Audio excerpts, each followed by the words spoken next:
La noche avanza despacio. La casa duerme. No hay ruidos, no hay pasos, no hay voces. Solo el silencio espeso que suele envolver a las madrugadas profundas. Entonces ocurre. Un grito seco corta la oscuridad como una explosión inesperada. No es un llanto común. Es un grito que nace del miedo puro, visceral, primitivo. Tu hijo se incorpora de golpe en la cama, con los ojos abiertos de par en par, el cuerpo rígido, empapado en sudor. Su respiración es rápida, desordenada, como si hubiera estado corriendo por su vida. No entiende dónde está. No reconoce su habitación. Para él, todavía hay fuego alrededor. Todavía hay disparos. Todavía hay hombres corriendo, gritando órdenes en idiomas que nunca aprendió. Todavía hay un estruendo que retumba en su cabeza, como si la guerra no hubiese terminado. Cuando finalmente logra hablar, sus palabras no parecen de un niño. Habla de trincheras, de explosiones, de compañeros que caen, de un peligro que se aproxima desde todos los lados. Describe escenas que jamás vivió, lugares que nunca visitó, situaciones que ningún adulto le explicó con detalle. Y tú, inmóvil al borde de la cama, sientes como una pregunta incómoda se abre paso en tu mente. ¿De dónde vienen esas imágenes? Las pesadillas infantiles existen. Sí, son conocidas, son estudiadas. La psicología las define como episodios intensos del sueño, en los que el cerebro activa emociones extremas, principalmente el miedo.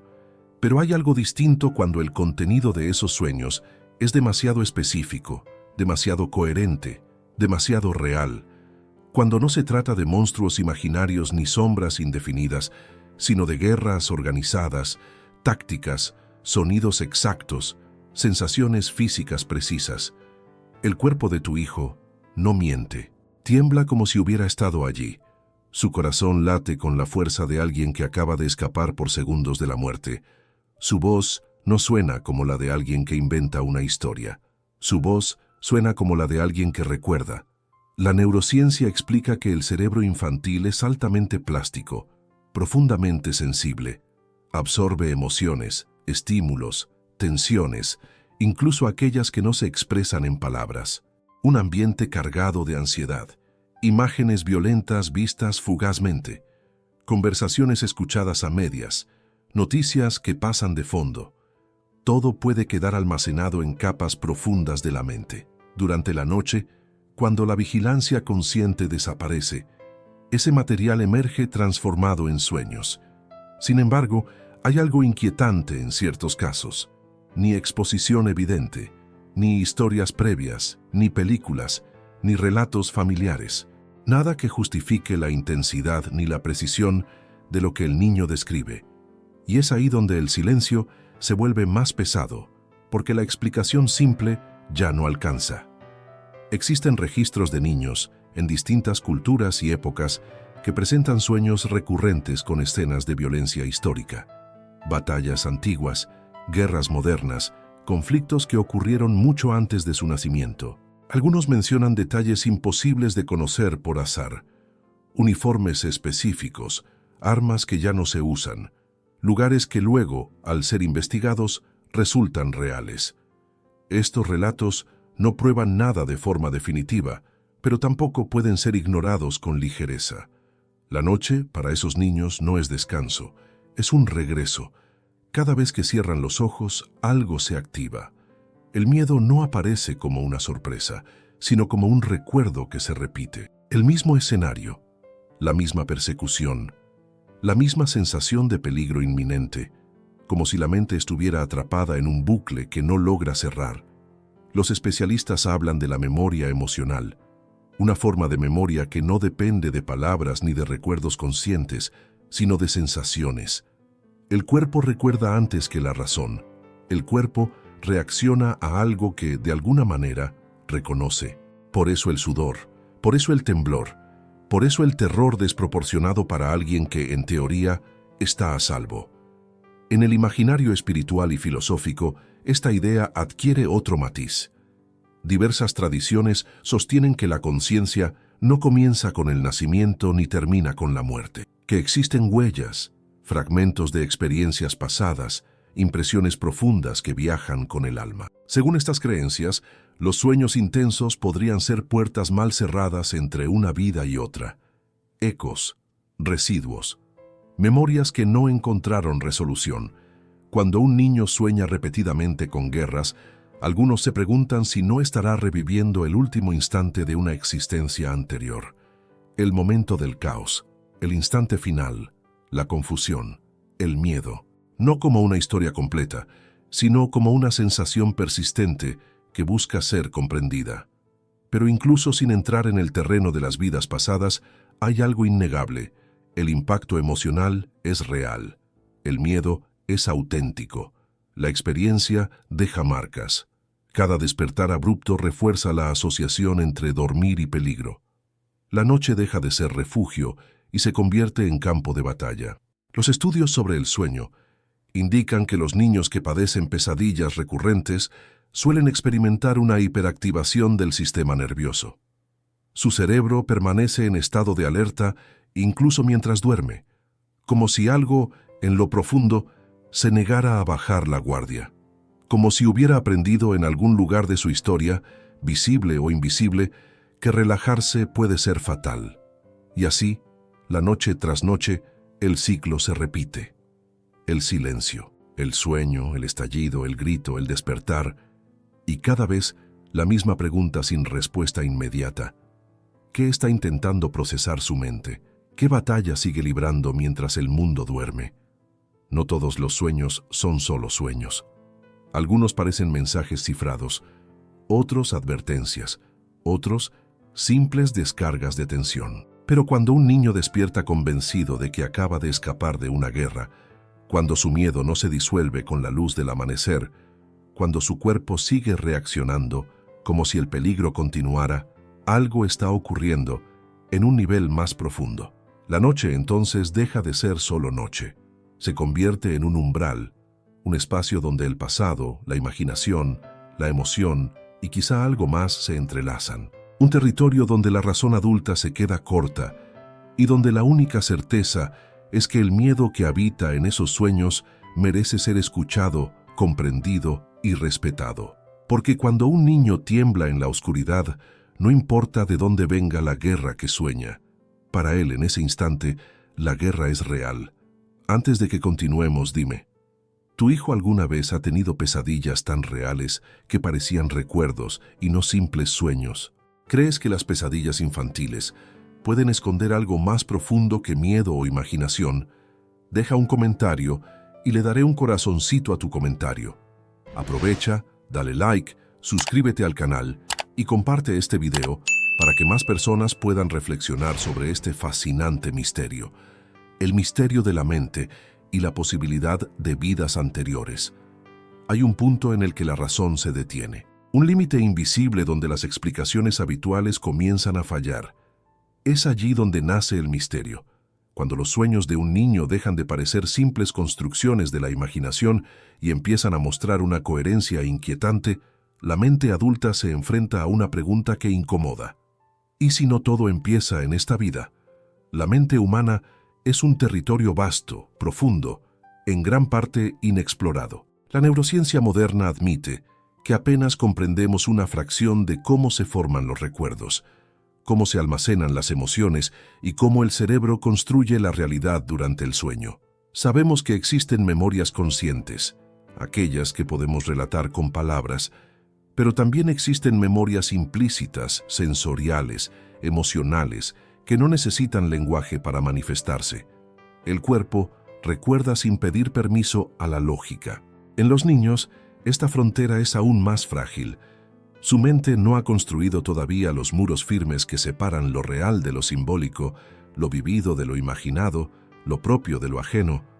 Por eso, cuando sueñan, lo hacen con una intensidad cruda, directa, sin filtros. Pero incluso dentro de ese mundo onírico natural, hay sueños que destacan por su peso, por su insistencia, por su contenido. Cuando un niño describe una guerra con precisión, el sonido metálico de las armas, el olor del humo, el caos organizado de los combates, no está narrando una fantasía infantil común. Está transmitiendo una experiencia interna que lo desborda. Y es en ese punto donde surge la posibilidad que la ciencia no confirma, pero tampoco logra silenciar del todo: la idea de las vidas anteriores. A lo largo de la historia, múltiples culturas han sostenido que la conciencia no se limita a una sola existencia. En tradiciones orientales, la reencarnación no es una creencia marginal, sino una explicación natural del aprendizaje del alma. Según esta visión, cada vida deja marcas, y algunas de ellas, especialmente las asociadas a muertes violentas o experiencias extremas, pueden quedar grabadas con una intensidad que trasciende el tiempo.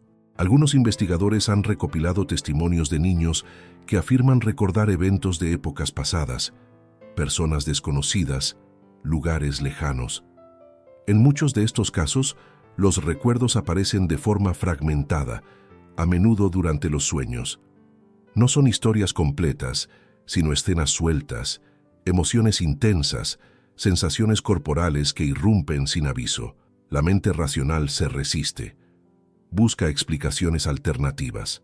Sugiere que el cerebro es capaz de construir narrativas complejas a partir de estímulos mínimos, que la imaginación infantil, combinada con información absorbida de manera inconsciente, puede producir relatos sorprendentemente elaborados, y en muchos casos, esta explicación es suficiente.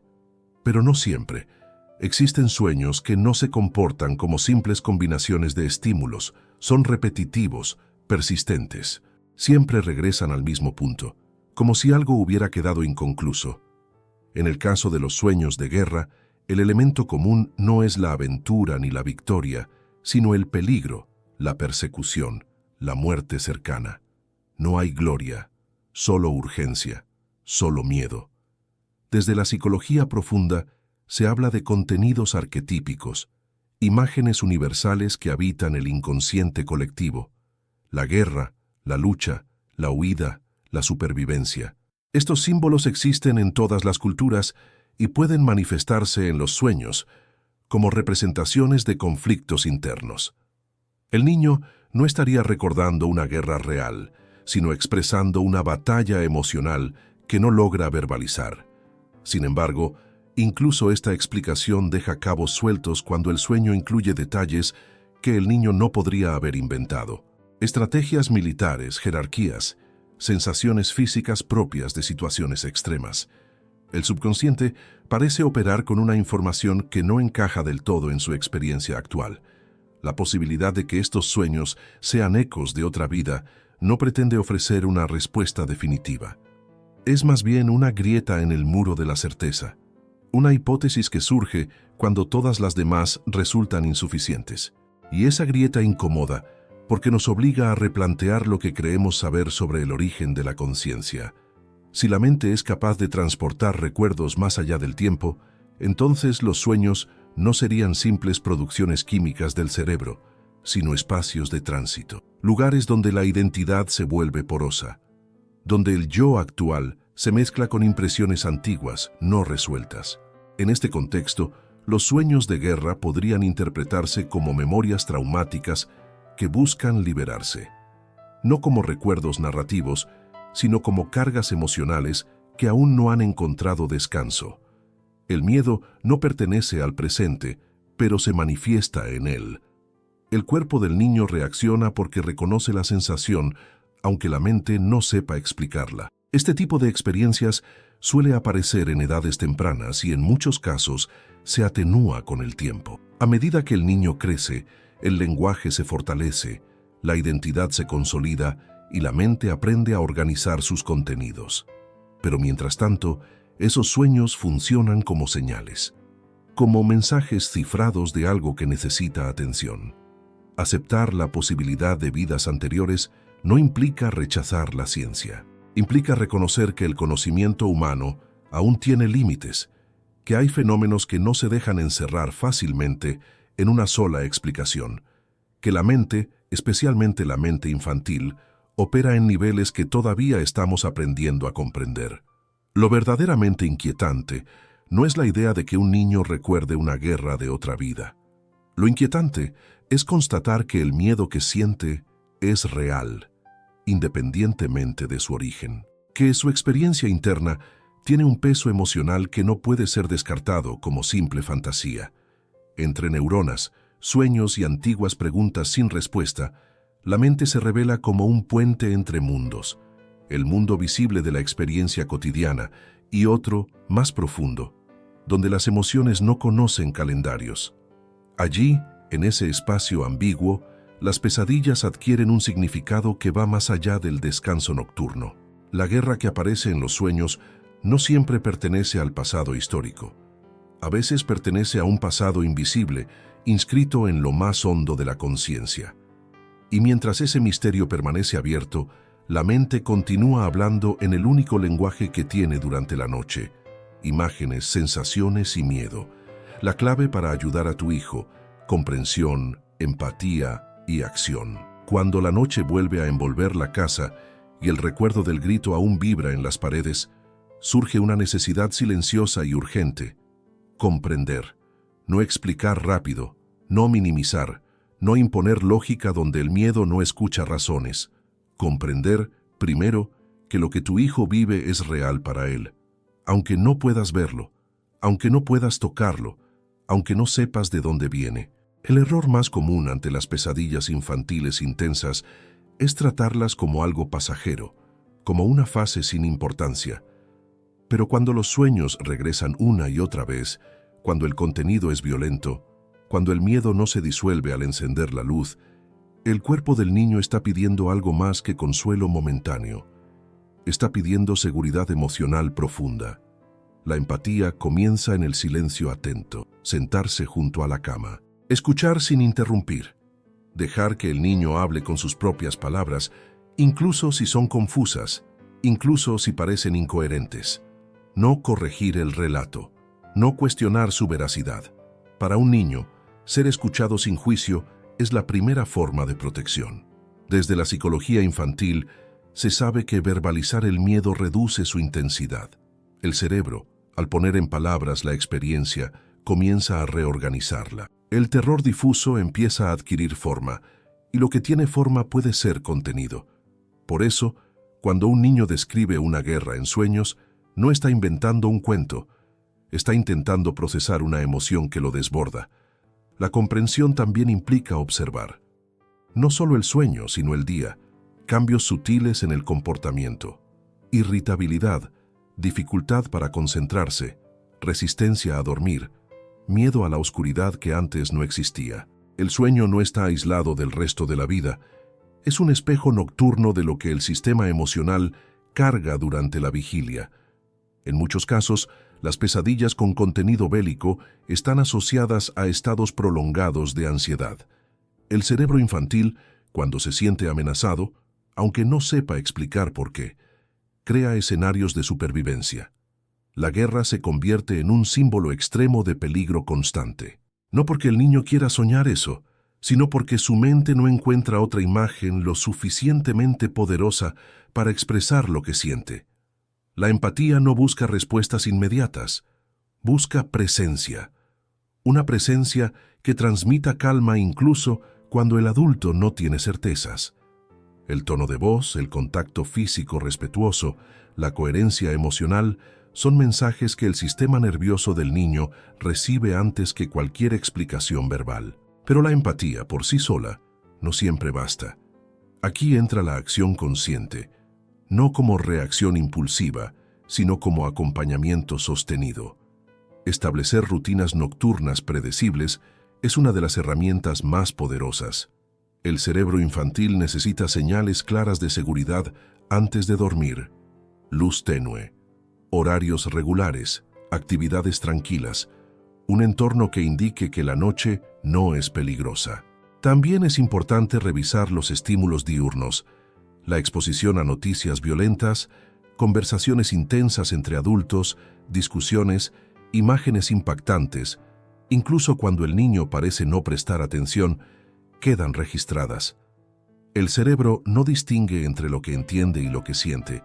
Todo lo que genera tensión emocional puede reaparecer transformado en sueños. En casos de pesadillas persistentes, los especialistas señalan la importancia de no forzar interpretaciones. No decirle al niño qué debe significar su sueño, no imponer explicaciones espirituales ni racionales como verdades absolutas. El objetivo no es definir el origen del miedo, sino ayudar al niño a sentirse seguro mientras ese origen se aclara o se diluye. El acompañamiento profesional, cuando es necesario, no debe verse como un fracaso, sino como una extensión del cuidado. Psicólogos infantiles formados en trauma y sueño comprenden que las pesadillas recurrentes pueden ser una señal temprana de un sistema nervioso sobrecargado. A través del juego, el dibujo, la narración simbólica, el niño puede expresar lo que aún no logra decir con palabras. Desde el punto de vista neurológico, ayudar a un niño a regular sus emociones antes de dormir contribuye a disminuir la activación excesiva del cerebro durante el sueño. Técnicas de respiración adaptadas, cuentos calmantes, visualizaciones suaves pueden reprogramar la asociación entre la noche y el peligro, no como una solución inmediata, sino como un proceso. La acción también implica cuidar el propio estado emocional del adulto. Los niños perciben la ansiedad no expresada. Si el padre o la madre se acerca a la cama con miedo, duda o desesperación, el mensaje implícito es que el peligro continúa. La calma no se enseña, se transmite. En el trasfondo de todo esto, permanece la pregunta no resuelta. ¿De dónde viene exactamente ese miedo? Tal vez nunca haya una respuesta definitiva. Tal vez el origen se diluya con el tiempo. Tal vez quede como una historia fragmentada en la memoria. Pero lo esencial no es resolver el misterio, sino acompañar al niño mientras atraviesa esa experiencia. La comprensión reconoce que el miedo no es un enemigo, sino una señal. La empatía acepta que el dolor emocional no necesita justificación para ser válido. La acción ofrece estructura, cuidado y contención, mientras la mente infantil aprende a sentirse segura otra vez. En ese espacio nocturno donde los sueños se vuelven intensos, el niño no necesita explicaciones grandiosas. Necesita sentir que no está solo en la batalla que ocurre dentro de él. Necesita un adulto que no huya del miedo, que no lo minimice, que no lo ridiculice. Alguien que permanezca. Y así noche tras noche, entre despertares y silencios, se va construyendo algo que no elimina el misterio, pero lo vuelve habitable. Una sensación profunda de seguridad que permite que, poco a poco, la guerra interior pierda fuerza, incluso antes de que nadie logre explicarla.